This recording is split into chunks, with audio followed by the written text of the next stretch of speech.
Good to see you again, everyone. For those who don't know, I'm Hannah Shaw. I'm an author and an illustrator. I make picture books and chapter books.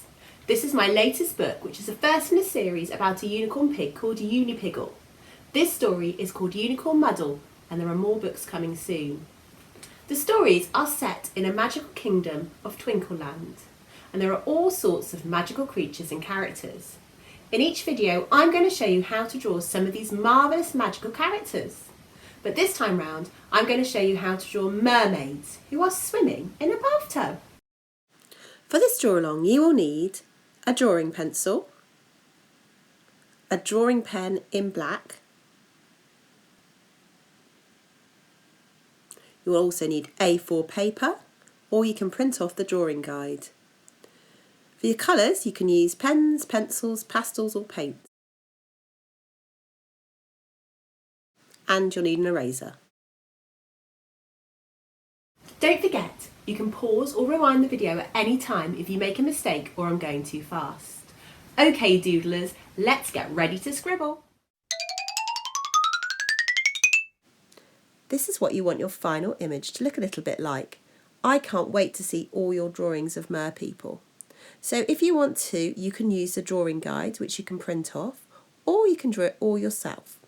So remember to press really light with your pencil and draw a flattened oval in the middle of your paper, and within inside that another flattened oval, that's the rim of the bathtub, and then a semicircle underneath to make the rest of the bathtub, and 4 legs. So now we're going to draw the mermaid on the right hand side. She's got an oval for the head, a kind of squashed rectangle for her body, and then this is the bottom of her tail there. We're going to see the rest of her tail poking out of the water in a minute, but first of all we're going to draw one arm like that and the other arm on her hip. There's the mermaid's hair and her tail. The top of the tail looks like a semicircle. Now we can move on to the merman on the left hand side. He's got an oval for his head, a squash rectangle for his body, the bottom of his tail there, and this is his beard and his hair. He's got one arm up and his other arm is down, and he's holding in the other arm a trident, which is like a 3-pronged toasting fork. Okay, so there we have our drawing guide.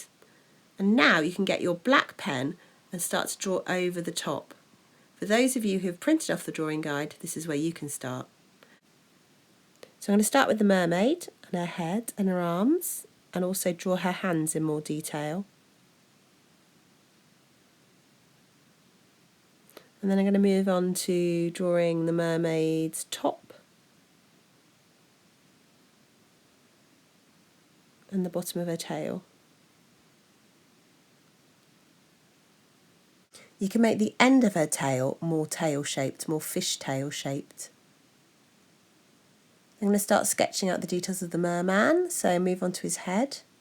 I'm not going to do his hair yet, and I'm not going to do the mermaid's hair yet, because I'll show you I'll do those in different colours.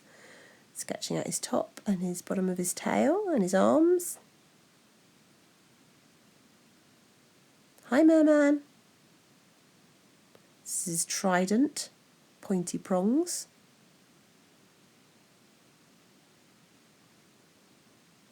His other arm.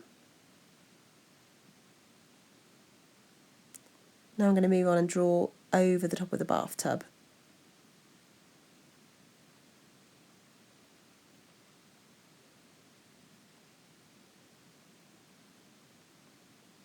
The bottom of the bath and the feet, which have little paws on them.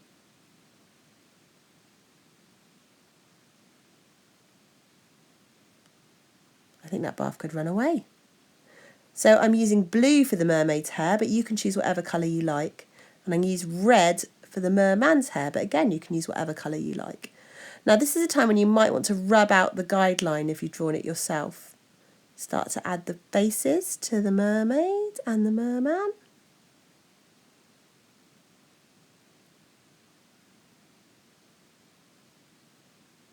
They look quite friendly, don't they? I'm adding colour, but I'm going to show you this speeded up. So for the mermaid, I've chosen some really lovely blues, but you can use whatever colour you like. And for the merman, I'm using more reds and yellows and oranges. So I'm adding shading and highlights. And don't forget to draw scales on your mermaid's tail. She's got a spotty top, maybe covered in pearls.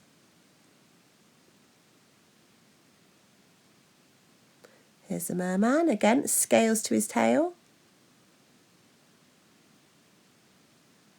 His lovely beard. Trendy quiff. Oh, and he's got an anchor drawn on his top and a gold trident. Then you need to add colour to the bath. I'm going to give my bath gold legs and draw the water with some reflections and shading. Time to add those final touches like shading under the bath, waving lines and maybe a puddle on the floor. And there we have it. Don't forget to send me all your drawings on Twitter and Instagram. Well done everyone. Don't forget there are more activities on my website and the Usborne website. See you next time where I'll be showing you how to draw a perfect pixie and a fairy. If you missed the last videos, do check them out. You can learn how to draw a dragon or a unicorn and Unipiggle himself.